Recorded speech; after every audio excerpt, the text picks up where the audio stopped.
Dr. Sud Koshik here. I'm here with this phenomenal mentor, Dr. Bill Wiley. We're here at Cleveland Eye Clinic, Clear Choice LASIK, and we want to go through something very important today, something that all of us do routinely, cataract surgery, but how do we actually break apart this cataract? How do we come across the most effective technique to breaking it apart? And I think a lot of times new ophthalmologists, beginning surgeons will start with the tried and true, which is divide and conquer surgery, breaking apart the cataract that way, but then want to advance from there and get to more advanced techniques. And that's something that we wanted to kind of discuss today. And I wanted to pick your brain and kind of get your thoughts about how does a new surgeon get from this standard technique, divide and conquer, to more advanced techniques like doing a chop?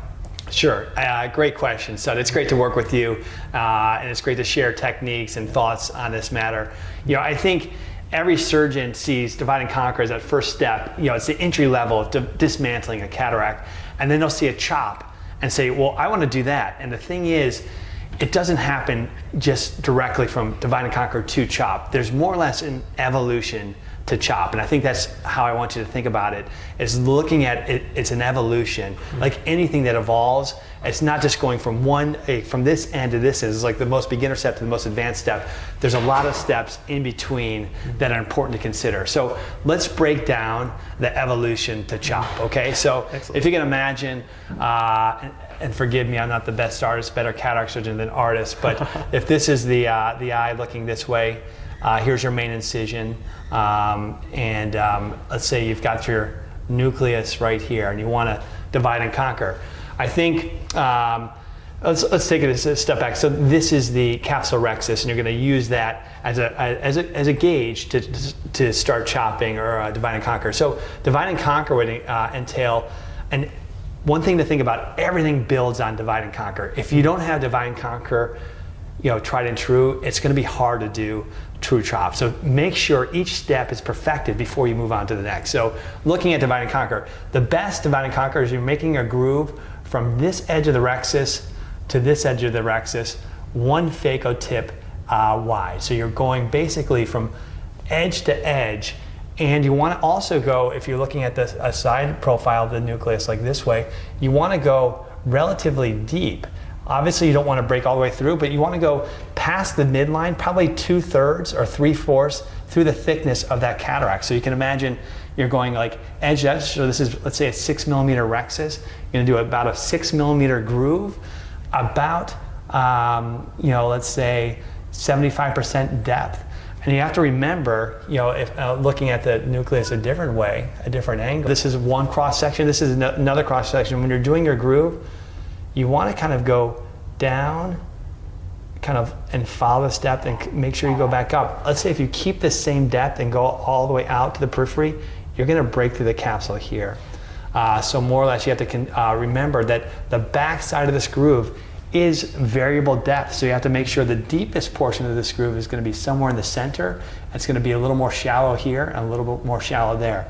So it's important though, a lot of people, when I see mistakes in that initial groove, a lot of people don't go deep initially. They kind of start and are afraid of breaking through, but to be honest, it's unlikely you're going to break through right here at this edge of the rhexis.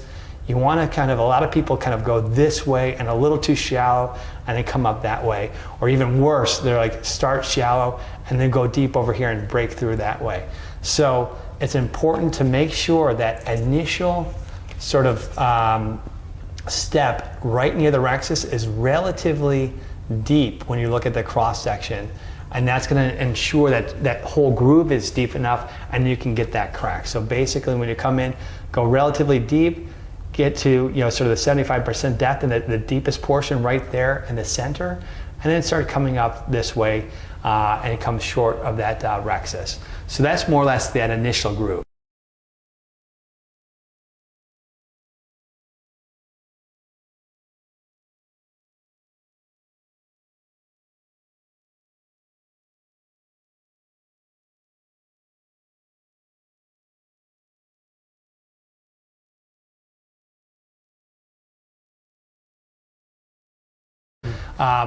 One other thing, to take a step back, let's say you have this cataract and you want to split it. That's the first goal. You're trying to crack that cataract in two with divide and conquer, stop and chop, or chop. You're trying to split that cataract in two.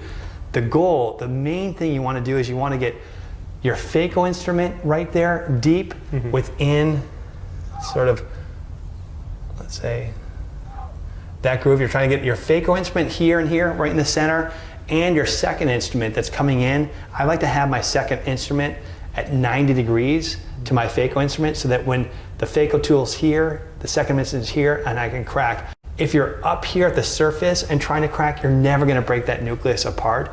The goal is to get both tips to the base of that groove, and the center part, if you look at this cataract, everything's in the center right there. If you have both tips in the center and pull out, that nucleus is going to crack easily. So regardless of whatever technique you're choosing, the goal is to get both tips into that center. The easiest way is this divide and conquer, making a long groove that gives you room to put both tips in and then crack it.